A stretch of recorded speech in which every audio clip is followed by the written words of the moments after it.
Hello and welcome to Daniel's Sport Podcast, and on this episode we are going to be reviewing the first 10 stages of the Tour de France, and I'm going to pose the question right now: is the tour over? Because based off last night, I believe it is, because Chris Froome from Team Sky, the English rider, decided to, on the first day of the Pyrenees, blow everyone out of the water and ensure that he gets his second Tour de France victory. Well, I believe that personally. It was a very, very intriguing race, and as it stands now, in the classifications for the yellow jersey, Froome is almost 3 minutes. It was 2 minutes and 52 seconds ahead of the second rider from BMC, which is TJ Van Garden, and he's just over 3 minutes ahead of the Movistar rider Nairo Quintana.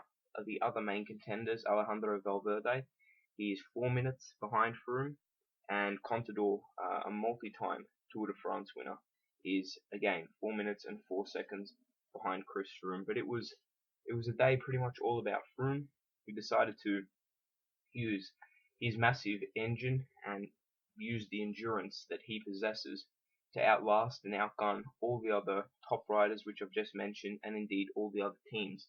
He had a lot of help from Richie Porte, but in the end it was down to three riders: Froome, Porte, both from Team Sky, and Quintana. And Froome decided to go on it alone and fork out a massive, massive lead. The other main contenders just couldn't hold on. I think BMC had a lot of hopes that TJ Van Garden's potential would be able to shine through, but today he just couldn't hold on. Nairo Quintana did his best, but Froome was just on another level, and Alberto Contador and indeed last year's winner Vincenzo Nibali will be extremely, extremely disappointed with how their Tour de France Stage 9 results came out, because they lost monumental time in comparison to Chris Froome. The day was kind of built up as Movistar versus Team Sky, and Movistar made the first couple of moves, but in the end, the final move and the final piece to the whole puzzle was Chris Froome and his incredible endurance in the mountains. He's a phenomenal, phenomenal bike rider, and he took down Team Movistar, which pretty much are a team built for the Pyrenees and built for the French Alps. Indeed, with their two leading bike riders, Quintana and Valverde. But Froome, he couldn't regard, he was not holding regard for anyone.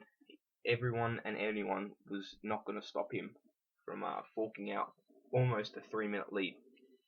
And with the final 2 days of the Pyrenees and the French Alps to come up in approximately next week, I believe, I don't think his closest rival, Van Garden, who's almost 3 minutes behind, they're not going to catch him. All he has to do now is pretty much stay with the leading bunch and just protect the time that he has over them, and ensure that there isn't any attacks which can fork into that 2 minute and 52 second lead which he holds over second place. That means just protecting and covering attacks from Quintana, Valverde, Van Garden, and probably Contador. Even though Contador's 4 minutes behind, he's still a very, very good bike rider, and Froome's going to have to be aware of him.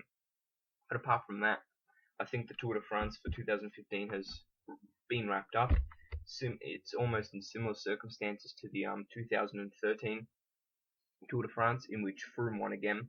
He just dominated, and in the Alps and in the Pyrenees, where people are thinking that possibly Team Sky and indeed Chris Froome will come unstuck due to the prowess of BMC, Team Movistar, and Saxo Tinkoff, he shows again his dominance. And that's the end of this podcast, and I'll talk to you again soon, covering all more sports, and I'll see you guys then. Thanks for watching. Goodbye.